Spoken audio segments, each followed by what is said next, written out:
질문. 성철 스님은 화두참구의 오매일려가 되어야 비로소 깨닫게 된다고 주장했는데 여기에 대해 오래도록 불교계에서는 많은 논란이 있었습니다. 심지어 어떤 사람은 말하기를 어떤 선사도 화두참구의 오매일려를 역설한 적이 없다 라고 강조하기도 합니다. 이것은 곧 어떻게 깊은 잠에 들어서도 오매이려하게 화두를 들 수 있겠느냐고 하는 반문이겠습니다. 여기에 대해 어떻게 보십니까? 화두참구의 오매이려는 과연 넌센스일까요? 답변. 화두참구의 오매일려에 관하여 반론을 제기하는 것은 곧 저 화두를 참구하는 것을 분별의 범주에서 보기 때문입니다. 분별의 범주에서 보면 오매일려란 있을 수 없는 일입니다. 그러나 잘 살펴야 합니다. 무엇을 화두참구라고 할까요? 이것을 이해하는 것이 모든 논쟁을 씻어내는 열쇠인 것입니다. 예컨대 조주무자를 참구한다고 합시다.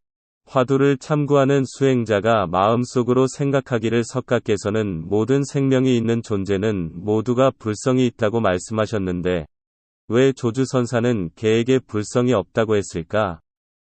왜 무라고 했을까? 라는 염을 마음에 붙이고서 하루 종일 의심에 의심을 기르는 것이 화두참구일까요?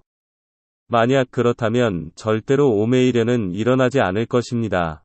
이러한 생각은 오직 의식이 있을 때만이 가능하기 때문입니다.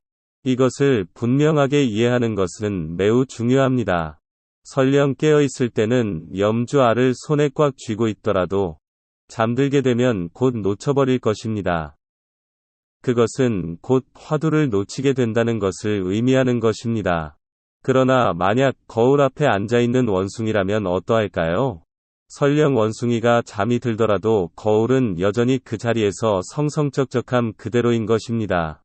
깊은 숙면에 들어가기 전이 성성쩍쩍함을 마지막으로 본 것처럼 깨어나면서 최초로 맞이하는 것 역시 성성쩍쩍함이 될 것입니다.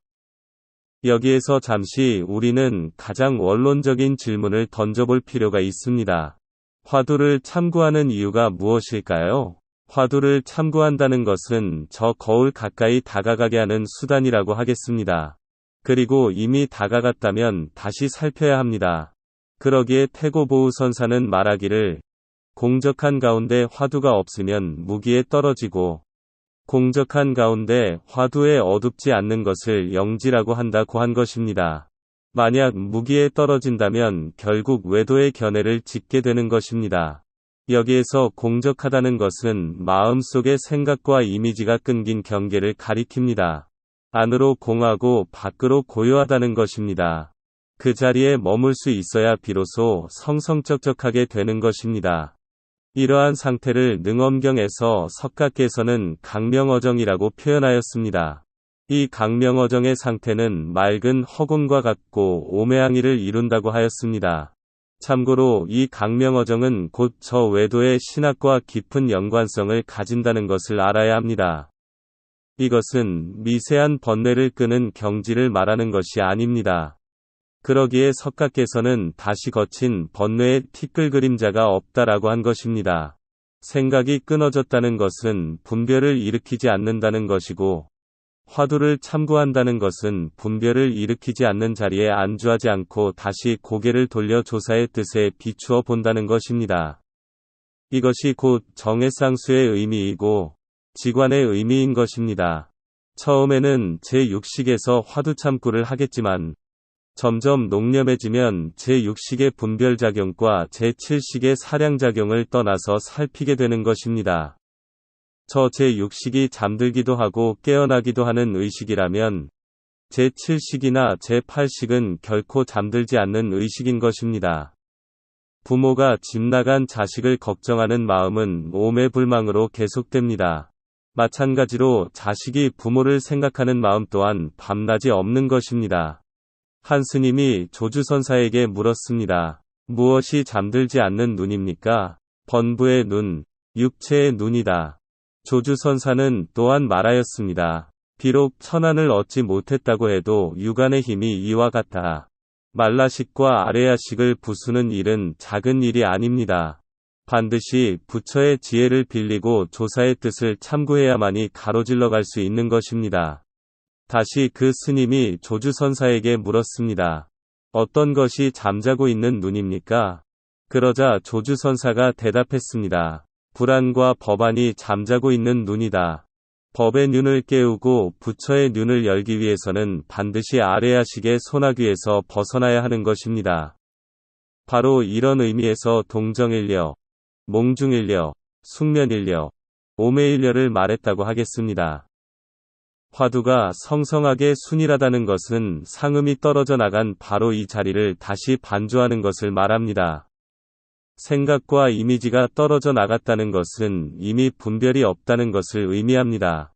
바로 그때 그 자리가 과연 저 1700개의 화두들과 부합하는지를 하나하나 점검해 보아야 합니다. 만약 살펴서 티끌만큼이라도 어긋남이 없고 의심이 없다면 일생의 참구를 마친다고 하겠습니다.